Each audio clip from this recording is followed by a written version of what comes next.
오늘 2024년 3월 17일 하나님께 예배 드리는데 하나님께서 오늘 우리한테 이 말씀을 한 사람 한 사람 우리의 영혼에 각인시켜 주고 싶어 하십니다. 그러니까 여러분이 이 말씀을 저기 있는 저 김 집사, 저기 있는 저 이 집사 이런 사람들이 잘 들어야 된다 이렇게 생각하지 마시고 하나님이 지금 나와 1대1로 마주서서 하시는 말씀이다. 그렇게 진지하게 경청해 주시면 좋겠습니다. 이 산상수훈의 결론 좁은 문으로 들어가라 라고 제가 지난주에 말씀드렸죠. 거기에 대한 부연 설명으로 이제 마태복음 7장 15절에서 27절까지 3개 정도가 나옵니다. 첫 번째가 거짓 선지자들을 삼가라 오늘 말씀이고요. 그 다음에 주여 주여 하는 자들에 대한 말씀, 마지막으로 두 종류의 기초 위에 지어진 두 집에 대한 말씀을 하십니다. 모든 것이 다 좁은 문으로 들어가라에 결부되어서 생각할 수 있는 그런 말씀들이에요. 자, 거짓 선지자들에 대한 말씀을 오늘 좀 심각하게 드리려고 합니다. 제가 오늘 기도를 굉장히 많이 하고 하나님하고 얘기를 많이 했어요. 왜냐하면 거짓 선지자들, 다시 말해서 거짓 목사 얘기인데 제가 거기에 속하잖아요. 저도 목사라는 타이틀을 갖고 여기 섰는데 하나님 앞에 굉장히 조심스러운 그런 내용들이 있습니다. 거짓 선지자들에 대한 얘기니까 좀 이렇게 경각심을 갖는 그런 내용이 많아요. 이 말씀 보면 우리 먼저 말씀을 관찰하려고 합니다. 지난주에 우리 좁은 문으로 들어가라의 말씀처럼 여기에도 두 가지 종류가 대조되고 있어요. 좁은 문, 넓은 문, 협착한 길, 넓은 길 이렇게 두 가지가 대조된 것처럼 여기도 보니까 좋은 나무, 아름다운 열매, 못된 나무, 나쁜 열매 이렇게 되어 있어요. 간단하게 기억하기 좋게 좋은 나무, 좋은 열매, 나쁜 나무, 나쁜 열매 이렇게 하면 좋겠는데 본문에 보면 그렇게 좀 아름다운 열매, 못된 나무 이런 식으로 설명이 되어 있죠. 그냥 생각하기 쉽게 good tree, good fruit, bad tree, bad fruit 이렇게 생각하면 돼요. 그렇게 생각하고 여러분이 이 말씀을 좀 들으면 좋겠습니다. 자, 한 절 한 절 우리 말씀을 관찰합니다. 15절 거짓 선지자들을 삼가라. 거짓 선지자들을 섬겨라가 아닙니다. 거짓 선지자들을 삼가라.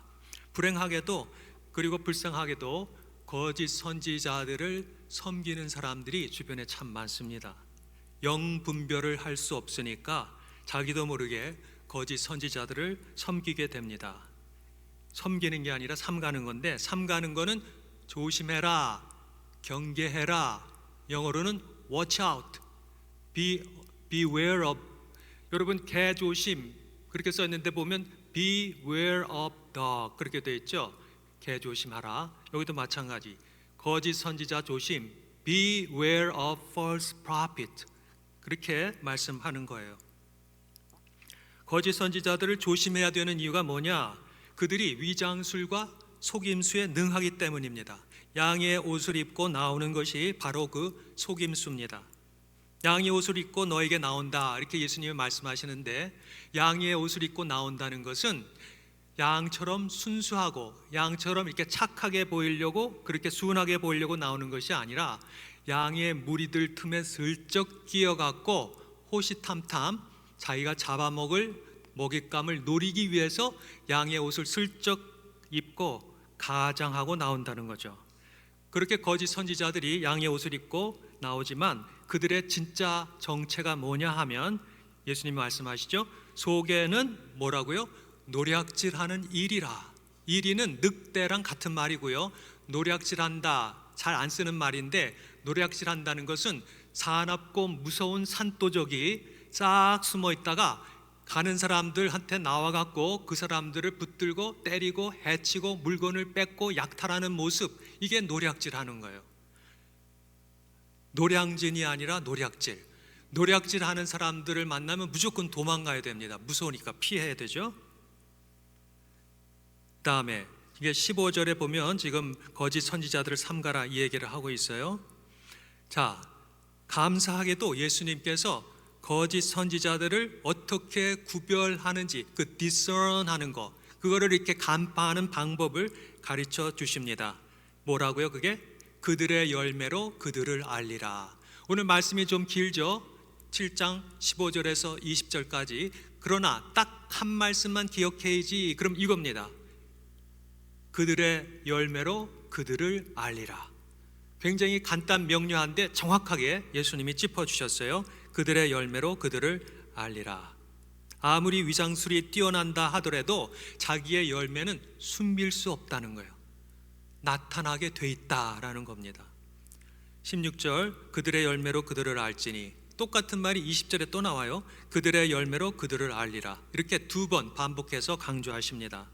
17절과 18절에도 같은 내용인데 그거를 하나는 긍정문, 하나는 부정문을 써서 두 번 말씀하세요. 가만히 보면 똑같은 거예요. A는 A-고 B는 B-다. 그러니까 A는 B-가 아니고 B는 A-가 아니다. 잊어버리세요. 더 헷갈릴 것 같아. 그냥 말씀을 보죠. 17절 좋은 나무마다 아름다운 열매를 맺고 못된 나무가 나쁜 열매를 맺나니, 긍정문이죠. 18절 좋은 나무가 나쁜 열매를 맺을 수 없고 못된 나무가 아름다운 열매를 맺을 수 없느니라, 부정문이죠. 근데 똑같은 얘기예요. 사실 열매와 나무의 상관관계. 19절 아름다운 열매를 맺지 아니하는 나무마다 찍혀 불에 던져지느니라. 이 말씀은 거짓 선지자들의 마지막 결론은 뭐냐? 영원한 지옥불 멸망이라는 겁니다.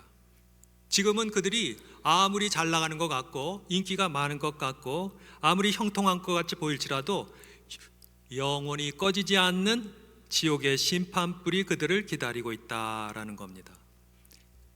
그러나 거기에도 하나님의 은혜가 있어요. 예수님이 미리 이렇게 말씀하시는 것은 그 말을 듣고 예수님의 말씀을 믿고 거짓 선지자라도 회개하면 살 수 있습니다. 그 기회를 주시려고 지금 여기서 말씀하는 거죠. 또 주의 깊게 보면요, 거짓 선지자를 삼가라가 아닙니다. 거짓 선지자들을 삼가라죠. 복수입니다. 구약 시대에도 많은 거짓 선지자들이 있었고 예수님 당시에도 이 말씀하시는 2000년 전에도 있었고 지금은 어떨까요? 지금도 물론 많이 있습니다.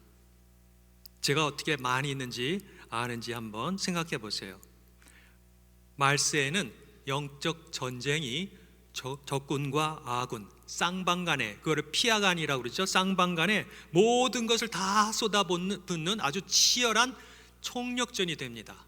이제 막판이니까 모두 가지고 있는 걸 다 쏟아붓는 거예요. 악령도 성령도 그렇게 대결이 붙습니다. 그게 요한계시록이죠. 그래서 마지막 때, 우리가 지금 말세에 살고 있다고 하는데 마지막 때 많은 거짓 선지자들이 일어납니다. 마태복음 24장 11절에 예수님이 벌써 예언해 주셨어요. 그렇지만 예수님이 재림하시면 마라나타, 우리가 원하는 거죠. 바로 오늘이라도 주님 오시기를 원하는데 예수님이 재림하시면 그 적그리스도와 거짓 선지자들이 쭉 있는데 마지막에 예수님이 사로잡아서 지옥불에 던지는 그 거짓 선지자는 The False Prophet, 아주 총대빵, 여태까지는 다 쫄개라 할지라도 그 적그리스도와 그 다음에 거짓 선지자 걔를 잡아갖고 불구덩이에 쳐넣습니다. 산채로 지옥불에 던집니다. 요한계시록 19장 20절. 또 거짓 선지자가 있다는 것은 뭐를 암시하는가 하면 참 선지자도 있다는 거예요. 좁은 문이 있으면 넓은 문이 있는 것처럼 거짓 선지자가 있다. 그 말은 거짓 선지자들을 삼가라. 그 말씀은 그것을 삼가할 수 있게 가르쳐 주시는 지금 참 선지자 예수님이 계시는 거죠. 그래서 예수님께서 이렇게 거짓 선지자들을 삼가라 이렇게 명령하시면서 그 거짓 선지자들을 삼가고 주의하고 경계하고 분별할 수 있는 방법, 그 방법도 친절하게 가르쳐 주십니다. 어떻게 구별한다고요? 그들의 열매로 그들을 알리라. 한번 따라해 볼까요? 그들의 열매로 그들을 알리라. 이게 구별법이에요. 자, 여기까지가 말씀 관찰 끝났어요. 이제부터 말씀 해석을 볼 텐데요. 오늘은 말씀 해석이 굉장히 간단합니다. 딱 한 가지 질문에 대한 대답을 찾는 거예요. 그 질문은 굉장히 중요한 질문이죠. 한 가지만 하면 끝나니까. 그 질문은 바로 예수님이 말씀하시는 거짓 선지자는 과연 누구인가? 이겁니다. 예수님이 지금 거짓 선지자들을 삼가라 그렇게 말씀하는데, 그러면 그 거짓 선지자들은 과연 누군가? 그 정체를 알아야지 조심하든지 말든지 할 것 아닙니까? 예수님 당시에는 예수님이 말씀하시는 거짓 선지자는 누군가 하면 외식하는 종교 지도자들입니다.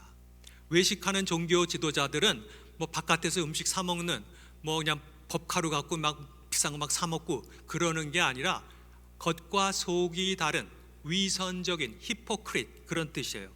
그래서 외식하는 종교 지도자들, 대표적으로 누군가 하면 일반 대중들은 그들이 종교 지도자들이니까 믿고 따랐지만 예수님 보시기에는 나쁜 선지자들, 거짓 선지자들, 서기관, 바리새인, 제사장, 대제사장들이었습니다. 마태복음 23장에 보면 예수님께서 이 유대 종교 지도자들을 아주 격렬하게 책망하시는 장면이 나와요. 23장 13절부터 29절까지 그 17절밖에 안 되는데 그 안에 무려 7번이나, 완전 숫자죠, 7번이나 예수님이 그들에게 화 있을진저 이렇게 아주 크게 호통치는 장면이 나옵니다. 그 중에서 한 절만 읽어보겠습니다. 여러분한테 하는 거 아니니까 너무 이렇게 움츠리지 마시고, 거짓 선지자한테 예수님 화가 나서 지금 분통을 터뜨리면서 하는 말씀이라서 제가 좀 크게 읽을 테니까 너무 그러지 마세요. 화 있을진저 외식하는 서기관들과 바리새인들이여, 너희는 천국문을 사람들 앞에서 닫고 너희도 들어가지 않고 들어가려 하는 자도 들어가지 못하게 하는도다. 사람들은 그 사람들이, 그 서기관 이런 사람들이 굉장히 좋은 사람들인 줄 알았어요. 믿고 따랐잖아요, 종교 지도자들. 그런데 그 사람들 앞에서 공개적으로 지금 예수님이 퍼블릭하게 굉장히 호통치고 계십니다.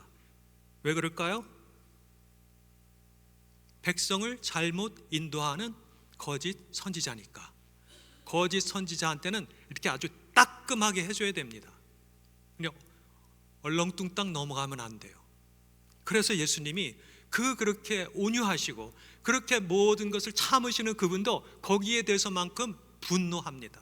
그렇다고 여러분도 뭐 거짓 선지자가 누구냐 이제 찾으러 다니려고 막 그 사람을 조사하고 그럴 필요 없습니다. 그렇다고 또 거짓 선지자 막 욕하고 그러지 마세요. 예수님은 워낙 하나님이시니까, 죄가 없으시니까 막 성전에 들어가서 뒤 엎고 막 채찍질하고 그러셔도 그분은 죄를 안 짓는 분이에요. 우리는 욕하고 성질내면 당연히 죄 짓기 쉽습니다. 그러니까 따라하면 안 돼요. 주제 파악을 해야 돼요. 먼저 예수님 한다고 나도 해야지, 그렇게 생각하면 안 됩니다. 자, 뭐 그건 그렇다 치고 2000년 전이니까 오늘 우리가 살고 있는 2024년 현재는 그럼 과연 누가 예수님이 생각하시고 말씀하시는 호통치시는 그런 거짓 선지자인가? 이게 이제 오늘 말씀의 핵심이에요. 정답, 그때나 지금이나 역시 종교 지도자들입니다. 거짓 선지자가. 물론 모든 종교 지도자들이 다 거짓 선지자는 절대 아니에요. 위선과 외식으로 가득 찬 종교 지도자들입니다. 뭐 타종교 이단 말할 거 없어요. 그런데 오늘 말씀은 사실 기독교 안에 있는 종교 지도자들, 목사, 전도사, 주로 사자 돌림, 이 사람들에 대한 얘기입니다. 거짓 목사는 우리 생각할 때 돈 밝히고 여자 성도하고 부적절한 관계로 무리를 일으키고 무슨 총회장, 증경회장 이런 감투나 쓰려고 쫓아다니고 이런 사꾼 목사라고 생각해요. 물론 맞습니다. 네, 그게 아주 나쁜 열매의 전형적인 모습이죠. 그러나 더 심각하고 그래서 더 진짜 조심하고 경계해야 될 거짓 목사, 가짜 목사는 따로 있어요. 그래서 이게 속임수라는 거죠. 그렇게 딱 눈에 보이게 저 사람은 나쁜 목사구나, 그렇게 금방 알 수 있게 나타나지 않습니다. 광명한 천사로 나타나는 거죠. 자, 그럼 우리가 지극히 경계해야 될 거짓 목사, 가짜 목사는 누군가 하면 잘 들으세요.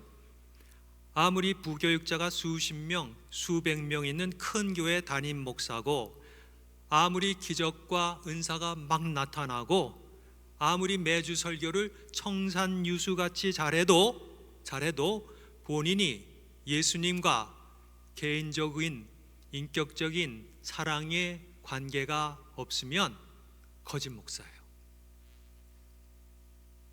왠 줄 아십니까? 아무리 우리가 훌륭해 보이고 멋있어 보여도 예수님이 너 누구냐? 나는 너를 도무지 알지 못한다. 그러면 가짜예요. 우리가 생각하기에는 굉장히 훌륭한 당회장 목사님 같은데 예수님과 그런 살아있는 개인적이고 인격적인 사랑의 관계가 없으면 가짜라는 거예요. 자, 그러면 예수님과 인격적인 사랑의 관계, 줄여서 저는 인사관 그래요. 인사관이 뚜렷한가 항상 그 생각합니다. 인격적인 사랑의 관계, 그 인사관이 있느냐 없느냐가 진짜냐 가짜냐, 진짜 목사냐 거짓 목사 가짜 목사냐를 구분하는 기준이라면 이제 문제는 뭐냐? 과연 그 목사가 예수님과 인사관이 있느냐 없느냐, 인격적인 사랑의 관계가 있느냐 없느냐, 그건데 그거 어떻게 알죠? 아시는 분, 나는 저 목사 딱 보면 벌써 알아, 그런 분 계십니까? 거의 예수님 수준이죠. 그러면 그런데요, 누구나 알 수 있어요. 의외로 너무 쉽습니다. 어떻게 알 수 있을까요? 예수님이 말씀하셨잖아요. 그 열매로 그들을 알리라. 이게 키포인트입니다. 그 열매로 그들을 알리라.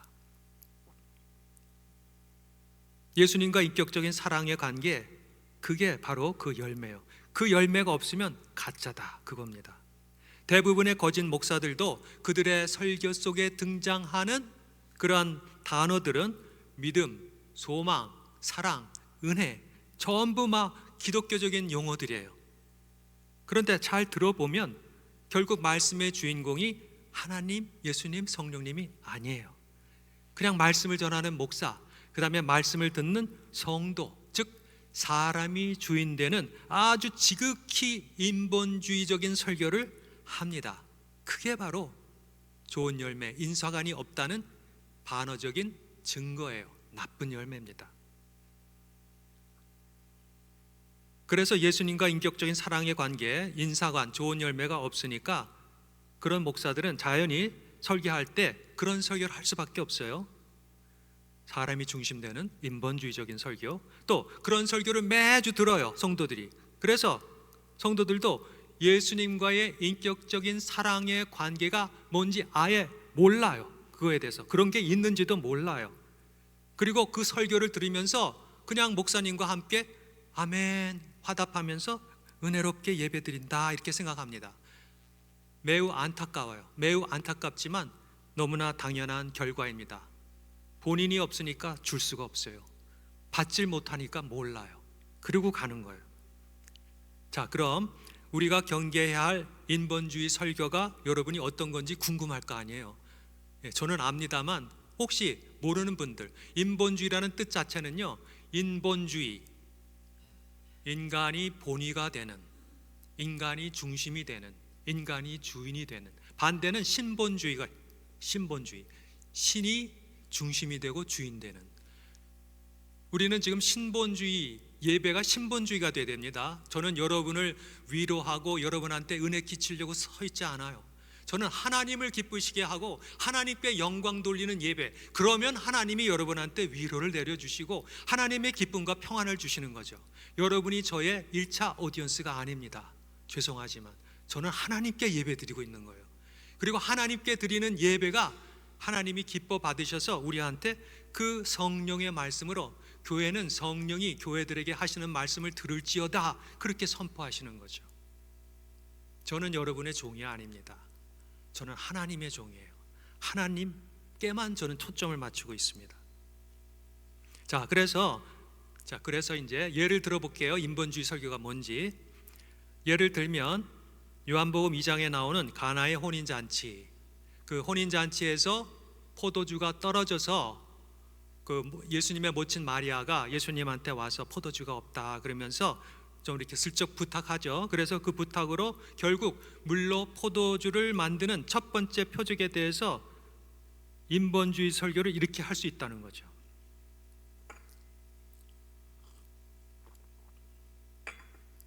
이제 지금부터 제가 아닙니다. 제가 아니에요.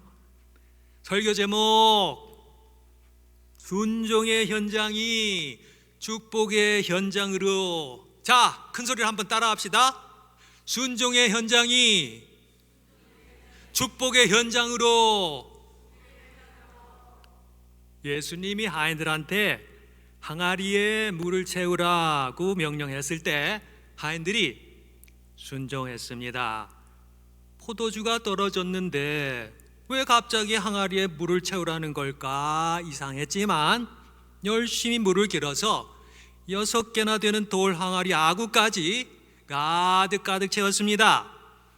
예수님이 또 하인들에게 이제는 떠서 연회장에게 갖다 주라고 했을 때 상식적으로는 도저히 이해가 안 되는 말씀이었지만 그래도 예수님의 명령이므로 이번에도 묵묵히 순종했습니다. 하인들이 이렇게 말이 안 되는 예수님의 이상한 명령에도 끝까지 순종했기 때문에 그 결과 물이 포도주로 변하는 놀라운 그러한 첫 표적에 동참하게 되었고, 또 신기한 기적을 그 자리에서 직접 체험하게 되는 놀라운 축복까지 받게 되었습니다.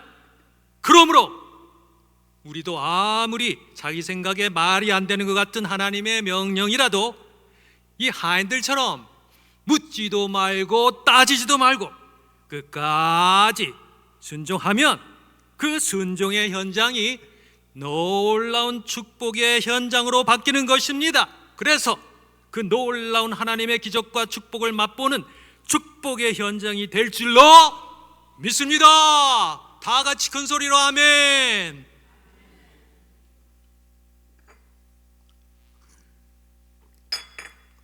다시 저로 돌아왔습니다. 여러분도 아마 이런 설교를 들어본 적이 있을 겁니다. 아니, 아주 은혜로운 설교인데 뭐가 문제일까? 혹시 그렇게 생각할 수도 있죠. 물론 아주 틀린 말은 아닙니다. 순종하면 축복받는다. 그러니까 우리도 순종해서 복받자. 그런데 여러분, 이제 잘 들어보세요. 문제는 이 가나의 첫 표적이 담고 있는 메시지가 우리가 열심히 순종해서 복받자가 아닙니다. 이 표적이 가리키고 있는 목적지, 표적이라는 사인이라는 것은 이정표 같은 거라서 여기서부터 LA까지 300마일 그렇게 표시되어 있는 걸 표적, 사인이라고 해요. 이게 첫 표적입니다. 사인. 이 표적이라는 것은 뭐냐면 목적지를 가리키고 있는 거예요. 다시 말해서 물을 포도주로 바꾸시는 그 표적의 주인공인 예수님을 가리키는 거죠. 그래서 과연 예수님은 어떤 분인지, 그리고 그분이 어떻게 영광을 나타내셨는지 보여주는 거예요. 그리고 그 결과 제자들이 예수님을 믿었다는 겁니다. 이 표적의 마지막 절 요한복음 2장 11절은 이렇게 끝납니다. 예수께서 이 첫 표적을 갈릴리 가나에서 행하여 그의 영광을 나타내심에 제자들이 그를 믿으니라. 하인들이 순종해서 복받았다는 말은 아무리 봐도 없습니다. 더군다나 말씀의 배경이 혼인잔치인데 이 혼인잔치의 신랑 신부는 누군지 아예 이름도 나오지 않아요. 주인공이 아니니까요.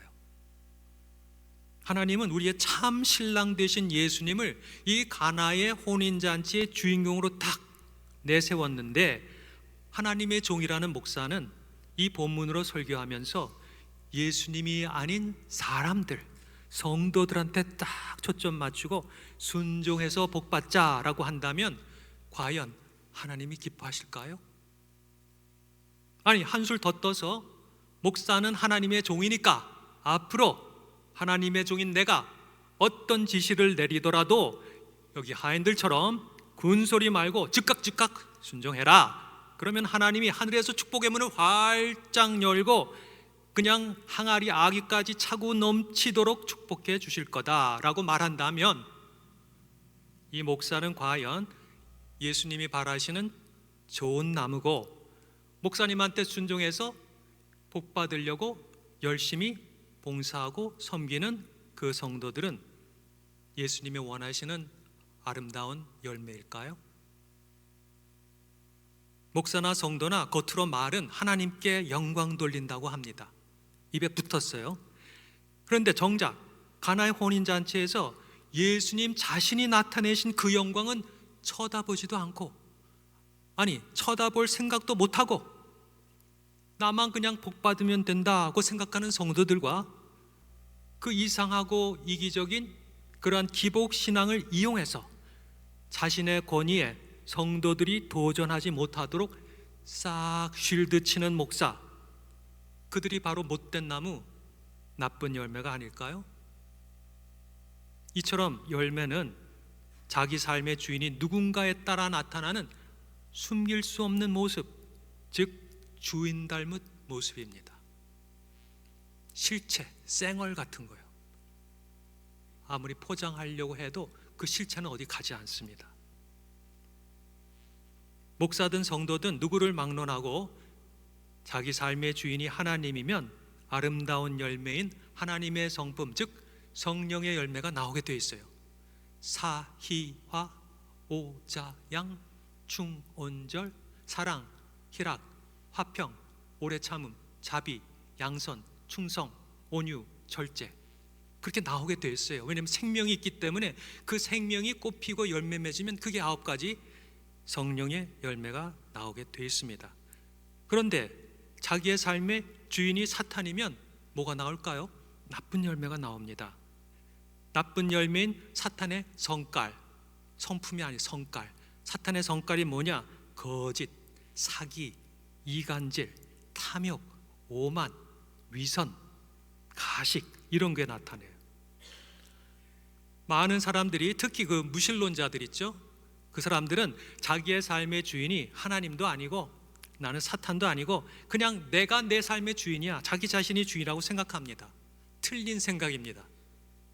그건 사탄이 그렇게 생각하도록 그 사람을 속인 것뿐이에요. 사람은 누구나 하나님 아니면 사탄 둘 중에 하나의 영적 지배 아래 살아가고 있어요. 좁은 문 아니면 넓은 문입니다. 기억나시죠? 중간문, 중간길은 없습니다.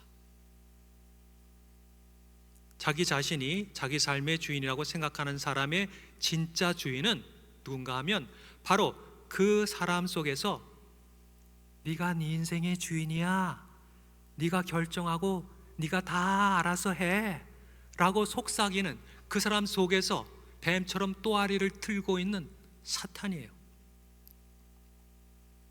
거짓의 아비인 사탄은 교회 안에 있는 성도들도 기가 막힌 속임수로 아무도 눈치 못 채게 하나님으로부터 우리를 조금씩 멀어지게 하고 있어요. 그 기가 막힌 속임수는 바로 뭔가 하면요, 한번 여러분 겟세 보실래요? 아무도 눈치 못 채게 우리를 하나님으로부터 조금씩 멀어지게 하는 거. 옛날에 우리 간첩 신고하고 저희 어렸을 때 많이 그랬는데, 간첩은요 머리에 뿔 나고 무슨 도깨비처럼 생기고 그런 사람이 아니에요. 우리랑 똑같은 평범한 아저씨예요. 몰라요. 그렇게 들어와야지 간첩질을 하지, 나는 간첩입니다 그리고 써붙이면 누가 다 신고하고 잡아가죠. 사탄도 똑같습니다. 제가 그랬잖아요. 속에는 노략질하는 일이, 제가 그런 게 아니라 예수님이 그러셨죠. 양의 옷을 입고 나오지만 속에는 노략질하는 일이에요. 그 사탄의 기가 막힌 속임수는 바로 이겁니다. 좋은 것 때문에 진짜를 잃어버리게 하는 거예요. 잘 들으세요. 좋은 것 때문에 진짜를 놓치게 만든다고요. 아까 그 설교처럼 순종해서 축복받자, 좋은 거잖아요. 나쁘지 않죠. 그런데 그 좋은 것 때문에 말씀의 주인이신 예수님, 즉 진짜가 슬쩍 가려집니다. 성전 건축 좋은 거예요. 그런데 눈에 보이는 건물인 이 성전 건축에 매달려서 성령님이 내 안에 거하시는 성령의 전, 진짜 성전이죠. 그게 그 진짜 성전을 세우는 일에는 등한시한다면 나도 모르게 이미 사탄의 그 속임수에 걸려든 거예요. 좋은 것 성전 건축 때문에 진짜 성령님과의 교제를 소홀하게 만드는 사탄의 아주 기가 막힌 속임수 흉계입니다. 그런 것들이 너무 많습니다. 구제, 기도, 선교, 사역, 봉사, 은사 다 좋은 거예요. 그런데 이런 좋은 것들이 예수님을 가리키는, 표적과 같이 예수님을 가리키는 수단이 되어야 되는데 그 자체가 목적이 되어버리면 오히려 이 모든 것들의 진짜 주인이신 예수님을 오히려 가리키는 게 아니라 가려버리는 어처구니 없는 결과를 초래합니다.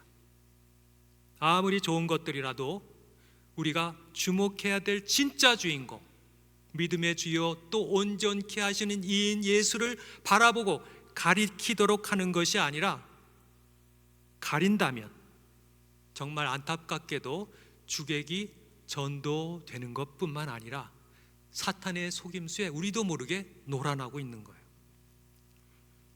요한일서 4장 1절에 그 당시에 만연한 거짓 선지자들에 대한 경고문이 적혀 있습니다. 사랑하는 자들아, 영을 다 믿지 말고 오직 영들이 하나님께 속하였나 분별하라. 많은 거짓 선지자가 세상에 나왔습니다.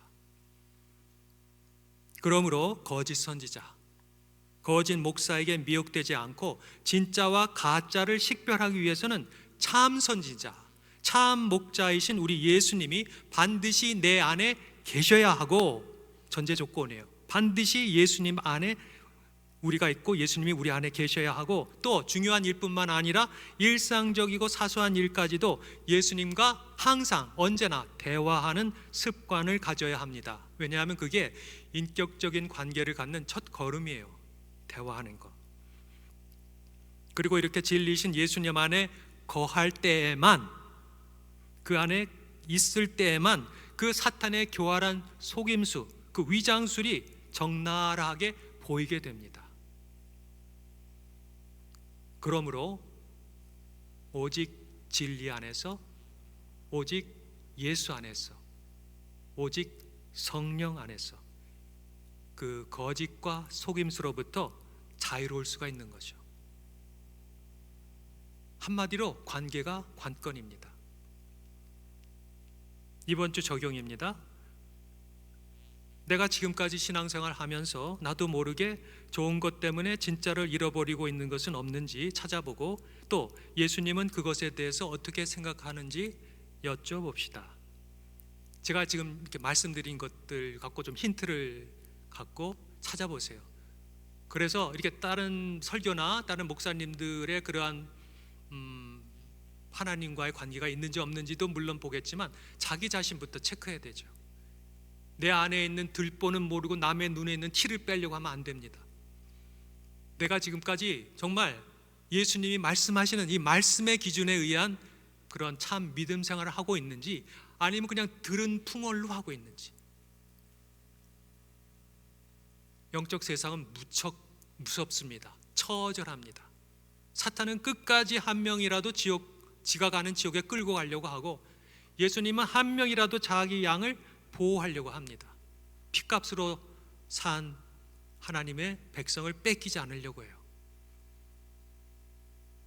여러분은 장로교회 성도님들이니까 한 번 얻은 구원은 잃어버릴 수 없다, 켈빈주의를 많이 들으셨을 거예요. 저도 한국에서 영락교회를 다니면서 장로교회 성도였습니다. 거의 40이 돼서 컬링 받고 신학교 가서 침례 신학교를 다녔고 침례 목사가 됐어요. 그러면서 이제 성경을 보기 시작했죠. 하나님을 더욱 알게 되고 사랑에 빠졌는데, 보면 볼수록, 성경을 읽으면 읽을수록, 예수님과 말 나누면 나눌수록 한 번 얻은 구원은 영원하지 않다 쪽으로 제가 가고 있어요.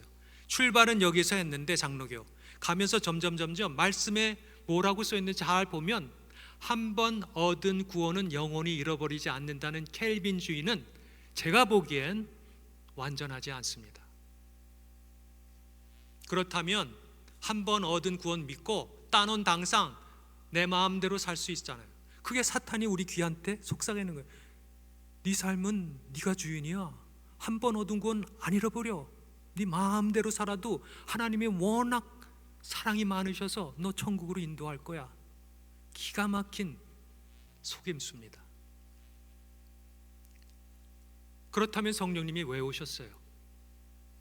예수 믿고 천국 가면 되는데 매일매일 우리 안에서 그냥 정말 모든 것을 걸고 우리를 생명의 길로 인도하려고 성령님 보내주시고 성령님과 대화할 수 있도록 우리한테 귀를 열게 하시고 하나님의 사랑을 보게 하시고 그러잖아요.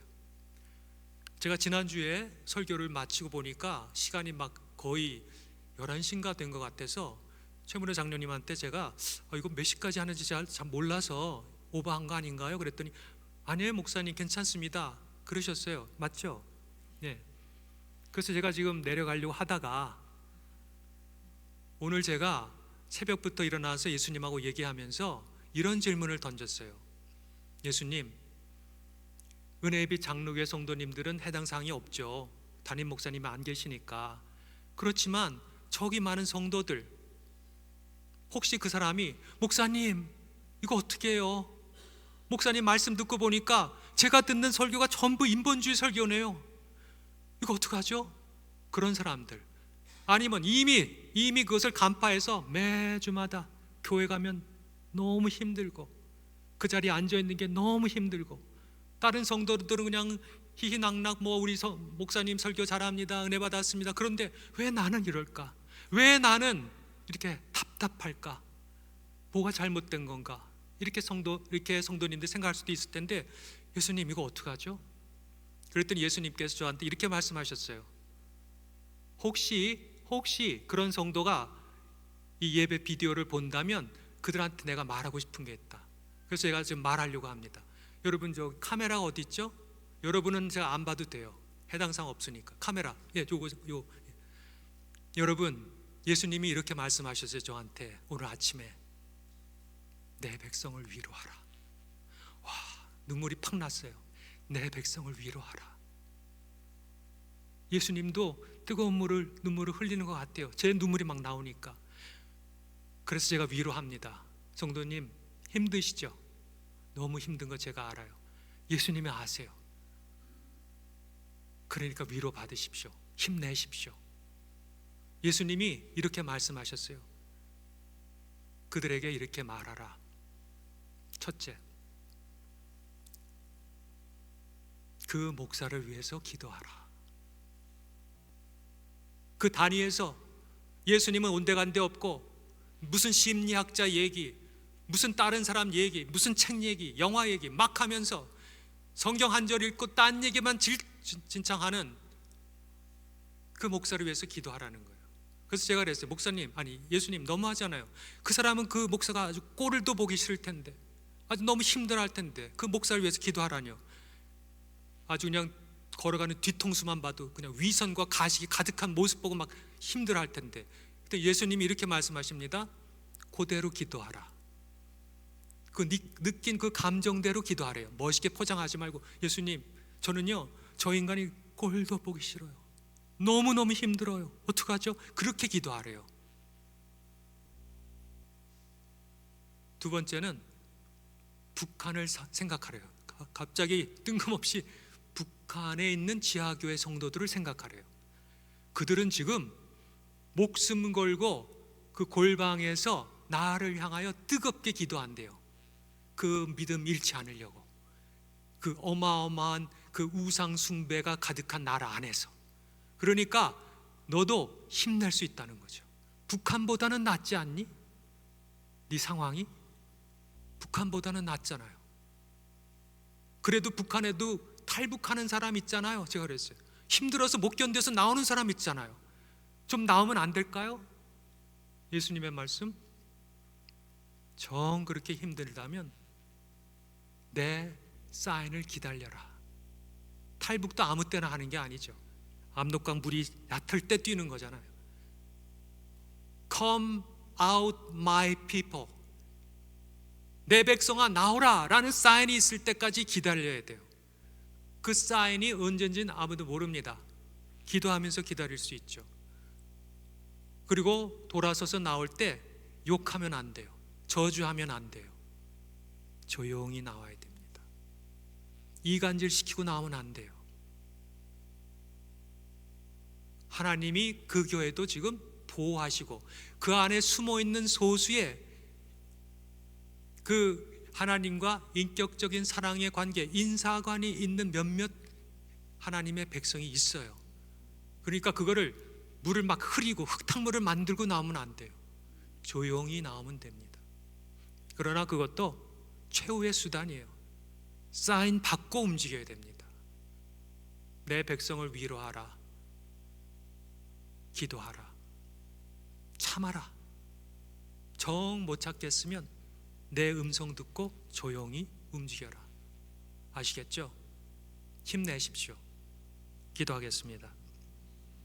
하나님, 감사합니다. 저도 사실 목사잖아요. 사람들이 저한테 정훈, 너는 진짜인지 어떻게 아냐? 만약 그렇게 묻는다면 저는 어떻게 대답할까 생각해 봤습니다. 그랬더니 너무 명확하더라고요. 이건 뭐 근거 없는 자신감이 아니라 그냥 아는 거죠. 저와 제 아내가 부부 관계로 42년 동안 살아오면서 뭐 알콩달콩 싸울 때도 있지만, 그러나 우리가 부부라는 거 믿는 게 아니라 압니다. 하나님, 제가 뭐 제 아내한테 가서 여보, 나는 당신이 내 아내인 거 믿습니다 그러나요? 그냥 쳐다만 봐도 알죠. 아내니까. 제 아내도 저만 보면 남편인 줄 알죠. 맨날 뭐 눈 뜨면 이 사람이 진짜 내 남편인가 의심하나요? 아니죠. 그래서 저는 너무 확실히 압니다. 예수님이 내 안에 계시다는 거. 그래서 자신 있게 말할 수 있어요. 그래서 오늘 죽어도, 아니 오늘 예수님 와도 저는 할렐루야 합니다. 여기보다 더 나은 천국인데요. 하나님, 혹시 오늘 이 설교를 통해서 실족하거나 오해하는 성도들 없게 도와주세요. 특별히 은혜의 빛 장로교회 여기 앉아있는 성도님들, 하나님께서 인사관이 있는지 없는지 하나님이 확인시켜주는 작업할 수 있게 도와주세요. 평생 예수 믿는다고 착각하고 교회 다니다가 지옥 가지 않도록 도와주세요. 예수님의 이름으로 기도합니다. 아멘.